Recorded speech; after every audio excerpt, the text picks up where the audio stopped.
Well, hey, everybody. Welcome back to the Daily Six.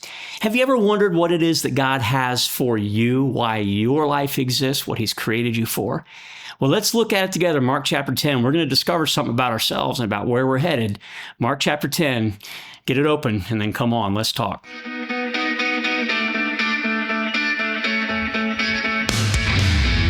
All right, so I wonder if you remember things we've been picking up the last few days here in Mark chapter 10. We read a couple days ago about this rich young ruler, this young man who came and wanted to do his way into heaven. And Jesus said, look, that's just going to be impossible. You're going to have to give up everything, literally give up everything if you want to do your way into God's kingdom. And we learned we just got to rest in God's arms, let Him do His thing. Yesterday, we learned how real life comes from death. First off, Jesus' death on the cross, bringing us resurrection life. But then from what we read 2 weeks ago in Mark chapter 8, that when we will lay down our own lives, that's where we find true life. Well, we're going to continue to see how this unplays in very practical matters right here in Peter, James, and John's life. Verse 35 of Mark 10 tells us that James and John, look at this, they came to him and they said, "Teacher, we want you to do for us whatever we ask." That's a bold place to start, isn't it? Hey, Jesus, we got something for you. We want you to do whatever it is we ask. That sounds awful childish, doesn't it? Hey, Dad, I got something I want you to do for me, but I can't tell you. You just got to promise me before I tell you that you'll do it, right? Well, let's see what they have to say. Verse 36. "Well, what do you want me to do for you?" Jesus asked. Well, they replied, "Let one of us sit at the right and the other at your left in your glory."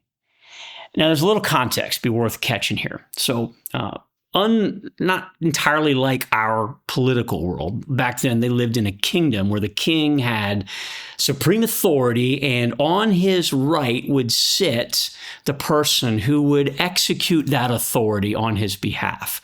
So in our parlance, it'd be like the chief of staff, right? That this is the person who speaks on behalf, in our context, on behalf of the president. But in a kingdom, it's a lot more intense than that. The person to the right of the king is always the person with the authority of the king.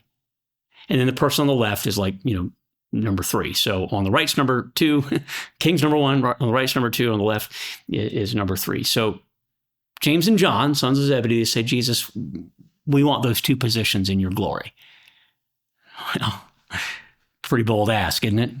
See how Jesus responds. Verse 38. "You do not know what you are asking," Jesus said. "Can you drink the cup I drink or be baptized with the baptism I am baptized with?" "We can," they answered. And Jesus says, "Well, okay. You will drink the cup I drink, and you'll be baptized with the baptism I baptize with. But to sit at my right or my left is not for me to grant. These places belong to those for whom they've been prepared."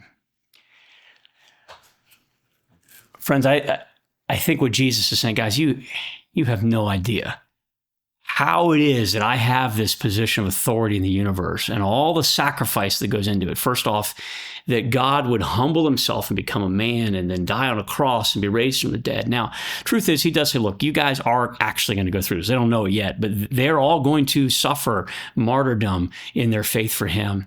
But He said, look, it's really not even about the sacrifice. You don't know how hard this is going to get. But He said, really, this is about what has God prepared? What has God called you to, right? Now let's read on. "When the others heard about this," verse 41, "when the other 10 heard about this, they became indignant with James and John." Understandably, you guys are so arrogant. What are you thinking? Well, so then Jesus called them together and He said to them, "You know that those who are regarded as rulers of the Gentiles, they lord it over them, and their high officials exercise authority over them." In other words, this is how the world works. Political power, they're very controlling and very domineering. That's how political power works in this world. But verse 43, "Not so with you. Instead, whoever wants to become great among you must be your servant. Whoever wants to be the first must be slave of all. For even the Son of Man did not come to be served, but to serve and to give His life as a ransom for many." Jesus is saying, you want to sit with me on my right and my left and my glory. You want to be something powerful. You want to be something huge. Okay, well, God has for you whatever God has for you in your life. But the real glory is in serving, did you catch the theme from the last couple of days? In laying down your life. Laying down your life for other people. Laying down your life for me. Be a servant of all. That's who is the person with power. So, friends, here's what I wonder. We've been doing this whole series asking the Lord, show me something about myself from this text of Scripture. And here's what I wonder what Jesus would show you and me. As you give God 6 more minutes, when this video ends here in just a moment, can you give God 6 more minutes and spend some time soaking and reflecting? God, what is my view of self? What is my goal? What am I trying to become? Who am I trying to become? And ask the Lord to reveal to you how much about your dream of who you are and what you'll be is rooted in you. And could it be that we'll learn it's not about me? That whatever God has for me is God's call on my life that's always going to be about serving other people. Whatever God has given me, my mission, my identity, my value systems, my intelligence, my skill sets, my career, it isn't about me. It's about, God, how can you use me? Can you give God 6 more minutes? Spend that time humbling yourself before Him and asking Him to reveal the real purpose to which He has called you. And then coming back tomorrow, we'll wrap up this week, one last day in Mark chapter 10, tomorrow on the Daily 6. We'll see you then.